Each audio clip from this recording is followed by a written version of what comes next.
So I really like the decor because everyone that came downstairs to check this out, they knew it wasn't me that created this. So like, I gotta ask, where did that come from? There's like a lot of imagination going on in here. It's very LSD. Yeah, it might look like we're both not hardcore druggies. Just telling everyone. Just telling everyone. Like, but I'm just. Well, I don't know. That was in my imagination. How can I explain to you what was in my imagination? It was very psychedelic, like everything. Well, that's kind of how I was, like, since I was little. Like, that's the kind of things I would draw. That, like, I had lots of color in my imagination. So, when I was thinking about branding, I'm like, mushroom branding. Yeah, because I think I saw some of your other branding work, and it's not that different. Yeah, it's not that different. This one just has a lot of mushrooms in it, which is quite different for me. Yeah. But yeah, what's with the mushrooms? I'm actually a very big, and not saying like I promote illegal use of substances or food items or fungi. Yeah. But I'm like a huge advocate for mushrooms, like from a mental health standpoint. Okay, so this is not like shrooming in the desert. This is different. No. So I'm a big advocate for like microdosing. Okay, so this is not this is most likely going to be capsule form, not actual mushroom. No, you can get like if you have a mushroom, like you could. It just depends on how much you take. Okay. So microdose is anywhere between, I think it's 0.25 to 500, and then you're entering macrodose territory. Okay, so feel free to ask me any stupid question. That's what I'm gonna say, because okay. A lot of people say I should be doing it, and I have this idea in my head that it's kind of like tripping out, right? Yeah. And that's I think that's just the connotation that shrooming has. Yeah. Right. Well, the biggest advocates for health and nutrition and mental health, like that I know at least, like those kind of people, like they're big advocates for microdosing.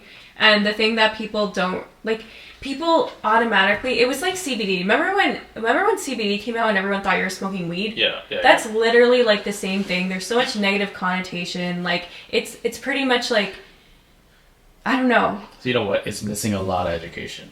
Yes, it is. Because I am involved with a lot of spaces where I would have learned this. Yeah. And I have not learned this. Well, it's very, very new. Like, I've been following just clinical trials and studies for pretty, I would say, like, actively at least twice a week for about a year and a half. So then why would someone take it? So people take it for a lot of different reasons, but, from a mental health standpoint, I think it just helps people solve problems better. And if they're feeling like upset or depressed, I think it could be a tool for like depression. And I think it actually could solve like a bunch of like mental health crisis. Like, I don't want to get too into it. I think like we can bring someone on and like they can actually like spit out the science, but pretty much like there is 2 receptors. And an antidepressant in simple form, and I'll put like links in the description so people can look themselves, but pretty much like the receptor that antidepressants take, and you've never taken an antidepressant, right? No. So that helps you be patient, resilient. It just helps you cope. And like, it's a really good tool. Like, I have to take an antidepressant for my luteal phase, which you're man's, so. Yeah. Yeah, you're looking at me like I said something crazy. It's the first time I've heard that word. Alrighty then. Well, I take it for like 2 weeks of like my cycle because my serotonin's like, I don't have any. Like, okay. Great. Like, yeah, I'm just like completely depleted. Yeah, we'll talk about women's health another time, but it's very normal and very common. But that's interesting. Yeah. Especially for a guy. Yeah, exactly. So I have obviously experience with antidepressants, and I've taken them like when I was younger, and yeah, I like went through. I was a hard 15-year-old, I will say. Oh. But, like, What'd you do? I don't know. I was a little nuts. Okay. Like, it's not my fault. I was 15. It's you. It's your fault. I guess. It's like my brain chemistry. But pretty much like microdosing, it targets a different receptor. And that receptor is like problem solving. And it helps you like stay active and stay thinking about, okay, I'm sad, but what can I do about that sadness and actually like figure it out. So it helps you focus. It helps you focus, but that's why it's kind of hard to explain, because I don't want like people thinking it's Adderall. Right. Because it helps bring you up, because it is like a receptor similar, like it is like a serotonin receptor, but it also just targets like, here, I'm going to pull up something that I knew you were going to talk about this, and I want you to look at it, so you can look at like the science firsthand. Because everything you're saying seems like... So here's a computer. We take it. And I'm going to put this link in there so everyone else can look at. So an antidepressant targets this blue area.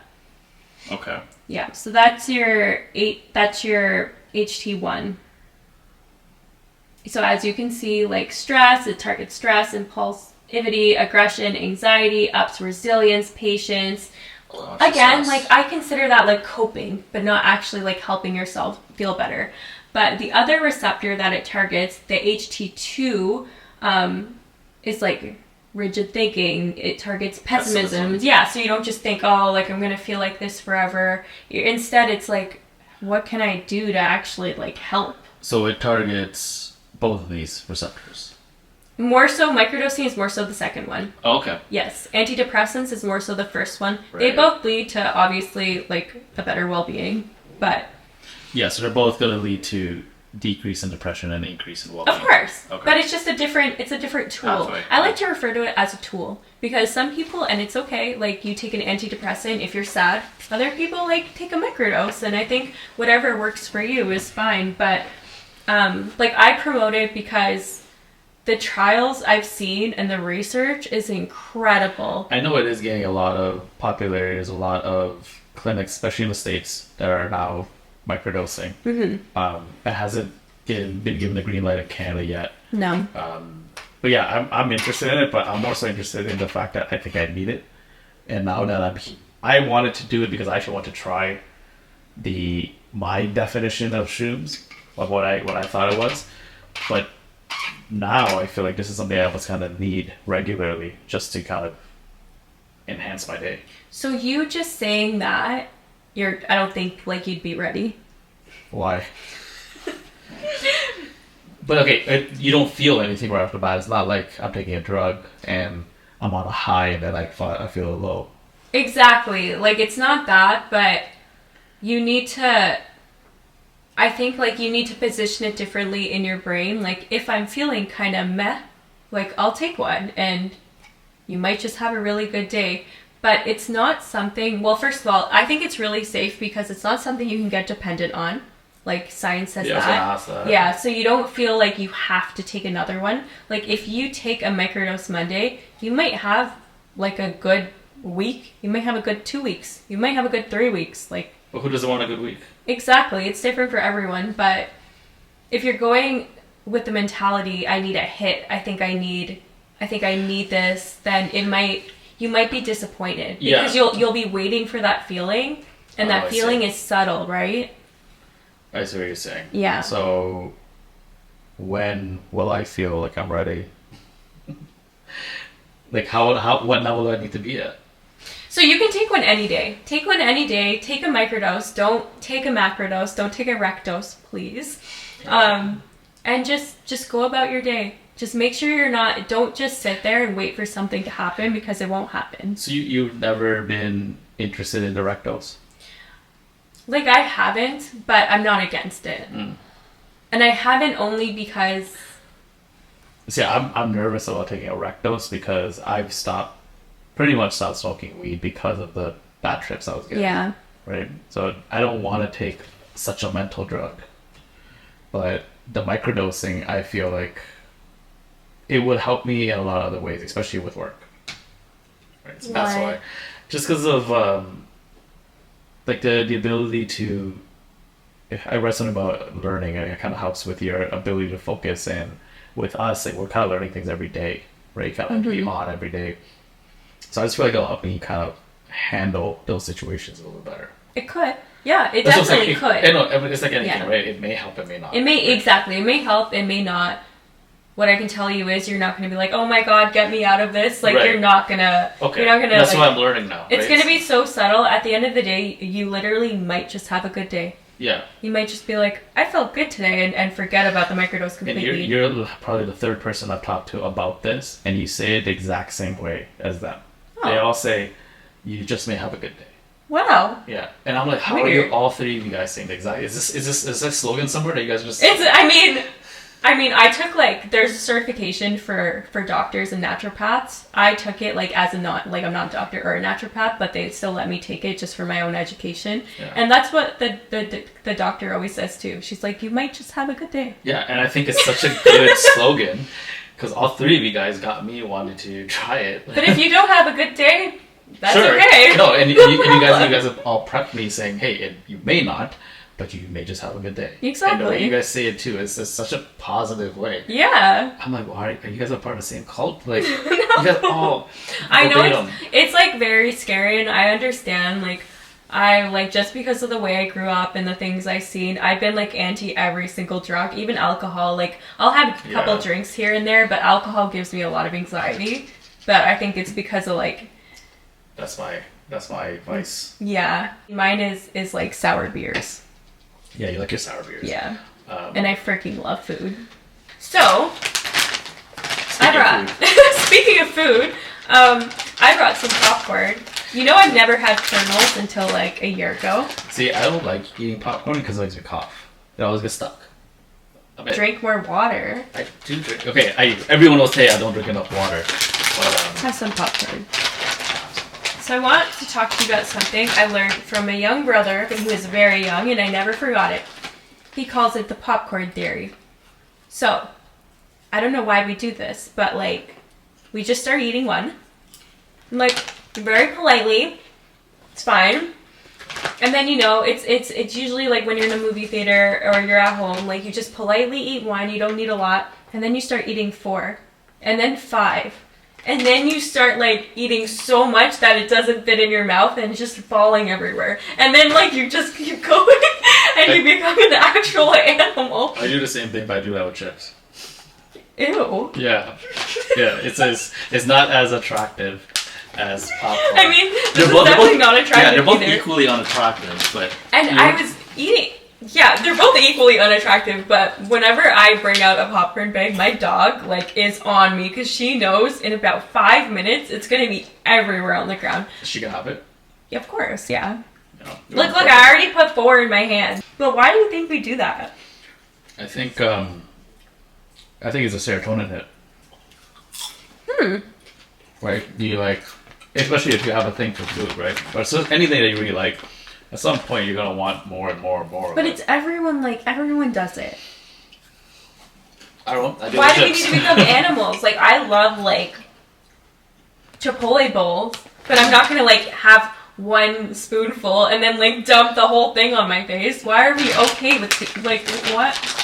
Yeah, that's interesting. I don't know. I do it with chips, and I'll do it with popcorn, but I'm not gonna do it with like a burger. Exactly. Why? Maybe it's because they're so small. Right? Like, maybe. I'm trying to think of one of the things that we would do it with. It would just be the small things. Like, you would candy at some point. No, but you wouldn't take like a bowl of Skittles and start pouring it on your face. This is too sweet, but if someone who's just like really into... Okay, so you think, it's small. We're getting somewhere. It's small. You're gonna pour this on your face? I just mean like, like... Really, do it. Just like, you gotta... Just like if I was like by myself. I don't want to do it, but like, just like, you know? Yeah, I guess, okay, I would do that too. Okay, I'll do one for the camera. Like, do you guys ever resonate with this? Like... We're gonna start getting bugs here. What? We're gonna start getting bugs here. Yeah, okay, we've all done that. But why? You can take this while I eat the rest off of myself. You know, honestly, I don't have an answer for that because I'm gonna like stay up at night thinking about this. I've been thinking about this like for my whole life. My brother told me like when I was like a lot younger, and I just never forgot it, and I always think about it in passing. Popcorn theory, yeah? I don't know. I tried to Google it once. No. I call it chip theory. But you should like eat popcorn tonight and catch yourself doing it. But I think you would only do it in the dark when like no one's around. No, Irving does it in front of me. Okay. She does it all. Well, just like when you're homey, you know? You won't just do it like right now. I guess we're already homies because you just did it. I didn't do it yet, so I think I'm more your homie than you're my yet so far.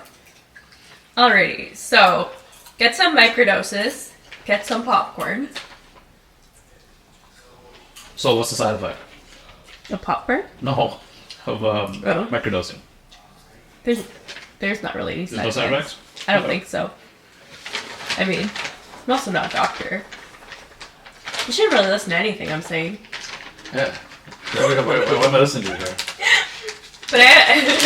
But like, you can't. It's the safest. I think it's literally considered the safest drug out there.